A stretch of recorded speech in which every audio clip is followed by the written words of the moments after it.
Alors, on va parler donc de moment magnétique, hein, et en particulier, le moment magnétique le plus simple, c'est le moment magnétique d'une spire. On va voir un petit peu à quoi va servir ce moment magnétique. On va d'abord un peu, entre guillemets, le définir, dire un petit peu d'où il vient, hein, et ensuite on va voir qu'on va s'en servir dans le chapitre qui va suivre. Alors, on va considérer donc une spire plane de courant, d'accord, que je vais dessiner en perspective. Hein. Voilà, alors je vais en dessiner deux pour avoir les deux situations auxquelles on peut avoir affaire physiquement. Voilà, j'ai presque même la place d'en dessiner trois si on veut. Voilà. Comme ça, on verra mieux. Alors, donc, pour qu'on ait un petit peu le... Voilà, donc ce qui est devant, je le mets en gras, d'accord.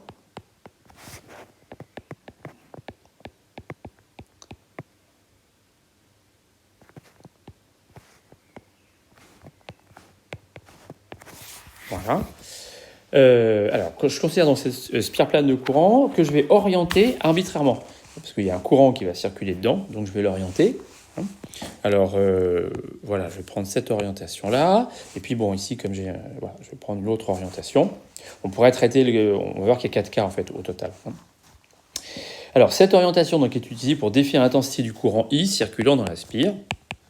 Voilà. D'accord. Ensuite, qu'est-ce que j'ai comme possibilité ?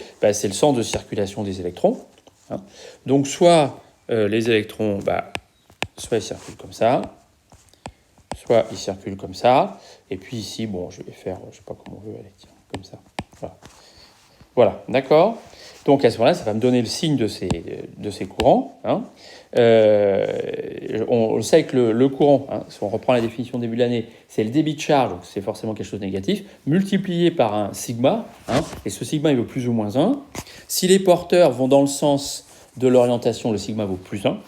Si les porteurs vont dans le sens opposé, le sigma vaut moins 1. Donc dans le premier cas qu'on a ici complètement à gauche, les porteurs vont dans le sens opposé à l'orientation, donc ce qui fait que le sigma est négatif, donc ça fait ensuite l'expression de I, c'est moins par moins, donc ça me fait un I positif. Ici, les électrons vont dans le sens de l'orientation, donc le sigma, dans le deuxième cas, il vaut plus 1, d'accord ? Donc je me retrouve avec un débit de charge négatif, donc I négatif. Et ici, donc, voilà, on a le sens opposé, hein. Voilà, l'orientation du courant et les électrons, ça va dans le sens opposé, donc c'est comme dans le premier cas, ça nous fait un I positif, d'accord ? Alors ensuite, on va avoir besoin d'une normale au plan de la spire. Alors, il y a deux normales à un plan, d'accord ? Donc, il va falloir en choisir une. Alors, selon une convention d'orientation, hein, alors, n, c'est le vecteur unitaire normal au plan de la spire, dont l'orientation donc, suit la convention suivante. Hein, le sens de n est donné par le pouce de la main droite lorsque cette dernière se referme dans le sens arbitraire donné à la spire. Je dis bien dans le sens arbitraire donné à la spire, donc ça ne dépend pas du signe de I. Pas confondre avec ce qu'on a fait avant. Hein. Voilà, donc ici vous mettez votre main au-dessus de cette première spire, d'accord, et vous refermez votre main dans le sens de l'orientation, donc de I. Hein, que les électrons aillent dans un sens ou dans un autre. D'accord ? Donc on voit ici que là, la normale, elle va être comme ça. Hein, elle va aller vers le bas. D'accord ?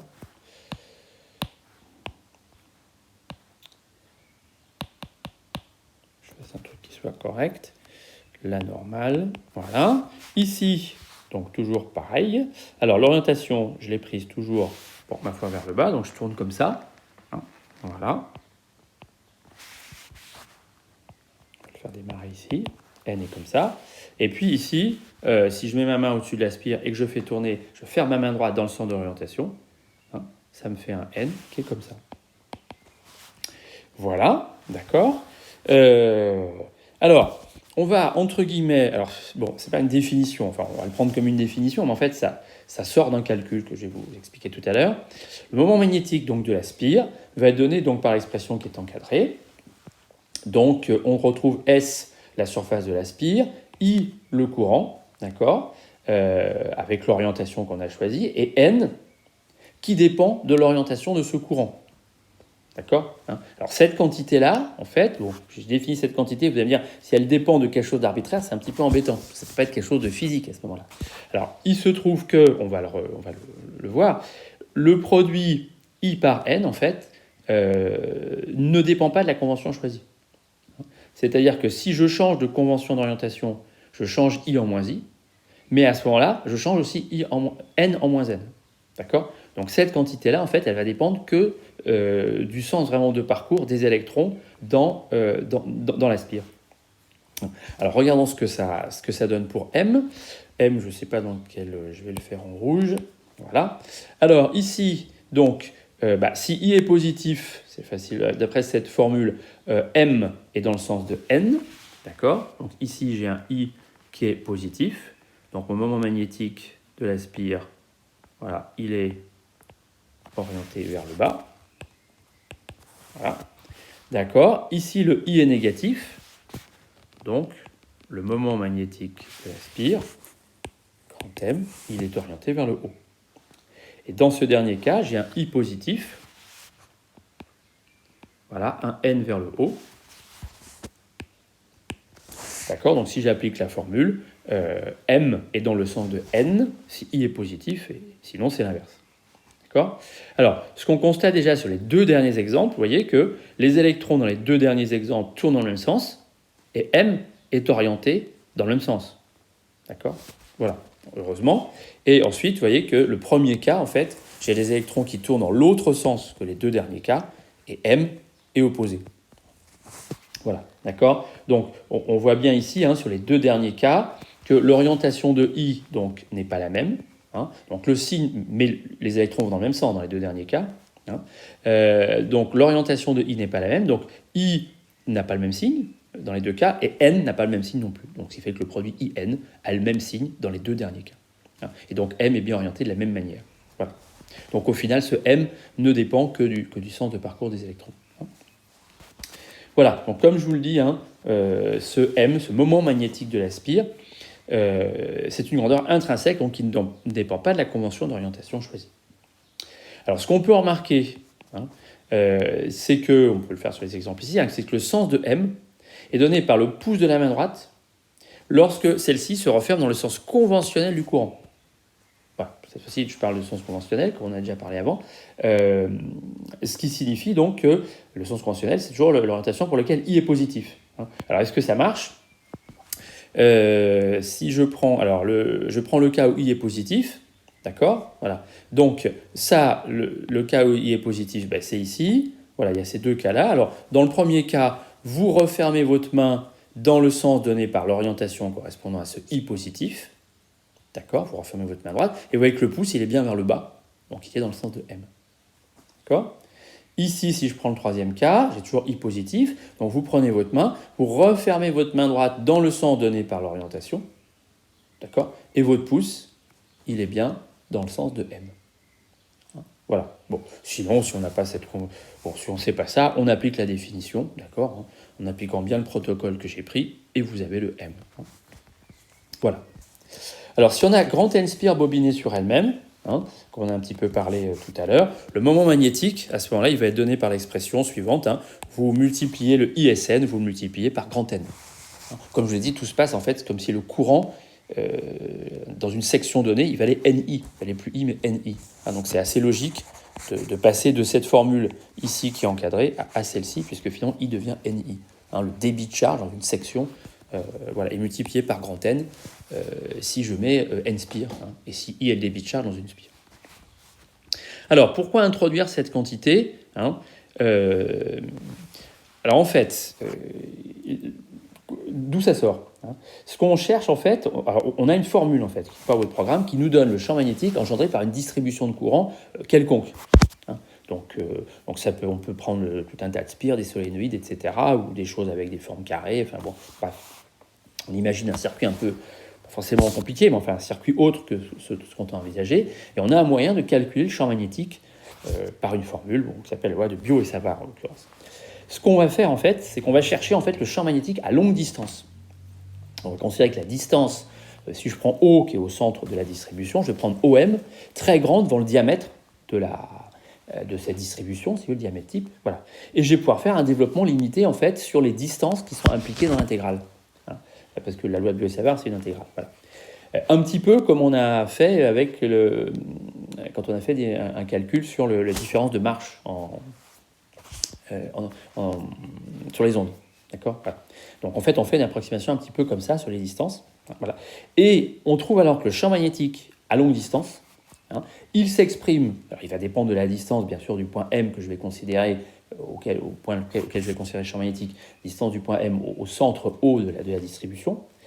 Bien sûr, mais il va aussi dépendre en fait, donc il dépend de cette distance bien sûr, mais il va dépendre surtout d'un vecteur, qui est justement le moment magnétique de la distribution, qui se calcule à partir des courants de la distribution, etc. Dans le cas d'une spire, ce moment magnétique, il vaut l'expression qui est là. D'accord. Voilà. Alors, si vous voulez, voilà, donc ça va être intéressant parce que finalement, deux distributions de courants différentes, mais qui auraient le même moment magnétique, ce qui arrive très souvent, et à longue distance, elles auront le même champ. Donc en gros, elles sont équivalentes, si vous voulez. Voilà. D'accord. Alors ça, c'est une première application des moments magnétiques, voilà pourquoi on en parle. Et deuxième application, on peut également calculer la distribution de force exercée par un champ magnétique extérieur sur des circuits électriques de la distribution. Alors, je ne vous en ai pas encore parlé, on va le voir dans le paragraphe d'après, mais un champ magnétique, il va exercer une force sur une portion de conducteur traversée par un courant. Et donc, lorsque vous avez cette spire qui va être plongée dans un champ magnétique, alors on fera le calcul à la fin du chapitre. Si cette spire donc, est plongée dans un champ magnétique, on va voir que le moment de la force exercée par le champ magnétique ne dépend que du moment magnétique de cette spire. Voilà. Donc, voilà. Alors, à une première approximation. C'est-à-dire qu'on suppose toujours qu'elle est assez localisée, etc. Mais ça permet, si vous voulez, de pouvoir quand même faire des problèmes des champs magnétiques sans trop se compliquer la vie, parce que sinon, les calculs iraient très vite infernaux. Voilà, à un premier degré d'approximation, on caractérise une distribution de courant par son moment magnétique, et ça permet de calculer ses propriétés de manière approchée, mais de manière raisonnable. Voilà. Donc, comme je vous dis, deux distributions localisées de courant de même moment magnétique sont équivalentes. On reviendra à ça là-dessus. Alors, justement, on va en parler ici. On va parler du moment magnétique d'un aimant, en fait. Alors, d'après donc la remarque ci-dessus, je vous ai dit, on peut attribuer un moment magnétique à n'importe quelle distribution de courant. Et l'interprétation microscopique du champ engendré par un aimant. On a dit que tout se passait comme si on avait des espèces de courants microscopiques, etc. D'accord ? Donc on a une certaine distribution de courant dans un aimant assez complexe. D'accord ? Voilà. Bon, donc on peut, si vous voulez, pour avoir le champ à longue distance, il va s'exprimer, ce champ à longue distance va s'exprimer uniquement à partir du moment magnétique de cet aimant. Donc en fait, on peut, si on mesure le champ à longue distance d'un aimant, on peut remonter à son moment magnétique. D'accord ? Alors là, on ne va pas faire tout ce calcul. Alors comment le moment magnétique, comment il se place par rapport à un aimant donné ? Alors je vous l'ai dit, on va faire le dessin.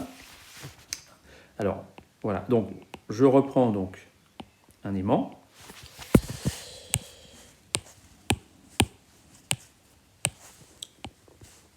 Voilà. Ici, donc, on a le pôle Nord. Je vais peut-être marquer comme ça. Je vais remarquer ça comme ça. Ici, j'ai le pôle Nord. Là, j'ai le pôle Sud. D'accord ? Et le moment magnétique, en fait, il va forcément du pôle Sud vers le pôle Nord. Voilà, ça c'est le moment magnétique de l'aimant. D'accord ? Voilà, ce qui fait que, et on va voir que ça va être cohérent avec le reste, comment j'avais fait ? Je crois que j'avais fait en bleu les champs magnétiques. Il me semble. J'avais fait ça en vert là-haut. Bon. D'accord ? Bon, je vais peut-être faire ça en vert. Voilà. Alors, ce qui fait que... donc on sait que les champs magnétiques engendré par l'aimant, donc il est comme ça, d'accord, les lignes de champ. Alors, ça veut dire quoi? Ça veut dire, d'après ce que j'ai dit au-dessus, le champ magnétique engendré par cet aimant de moment M, c'est le même que le champ magnétique engendré, par exemple, par une spire, qui aurait le même moment M, d'accord? Donc, ça veut dire que, si ici j'ai une spire, et imaginons qu'elle ait le même moment, d'accord? Donc ici, j'ai une spire du même moment. Donc le moment serait comme ça. Donc si je remonte à ce que j'ai au-dessus, on peut par exemple prendre voilà, le troisième cas, par exemple. C'est-à-dire que j'aurais, mettons, un courant I comme ça, voilà, avec des électrons qui vont dans l'autre sens, d'accord? Et je suppose que le ISN, il vaut le moment magnétique que j'ai pu trouver expérimentalement pour cet aimant en mesurant le champ magnétique. On peut remonter à son moment magnétique.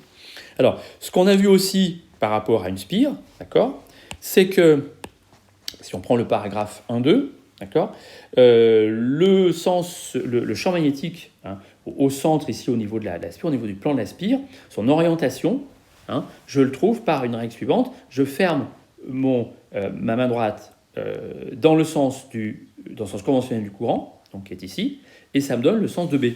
D'accord? Donc en fait, je vois que B, voilà, il est comme ça, et les lignes de champ, voilà, pour les lignes de champ donc pour une spire, elles sont comme ça. Et je vois que c'est bien les mêmes. D'accord? J'ai bien la même orientation. À l'extérieur de la spire, d'accord? Voilà, j'ai bien les mêmes. Alors, évidemment, à l'intérieur de la spire, c'est comme si j'étais à l'intérieur de l'aimant, je ne sais pas ce qui se passe. Mais à l'extérieur de la spire, on voit bien que les lignes de champ, elles sortent de l'extrémité de M, si vous voulez, et elles re-rentrent vers la base de M. D'accord? Voilà. Donc, ça justifie le fait que, je vous dis, le champ magnétique sortait du pôle Nord, bon, avec M, etc. Voilà. Donc, voilà. Donc, je résume. Donc, si deux distributions, en particulier un aimant et une spire au même moment magnétique, voilà, le champ qu'ils vont engendrer à l'extérieur sera à longue distance le même. Voilà, donc, en particulier, évidemment, il a le même sens. C'est le minimum pour que ce soit le même. D'accord, voilà. Donc on a un champ B comme ça. Voilà. Voilà donc pour ce moment magnétique. Ensuite, on va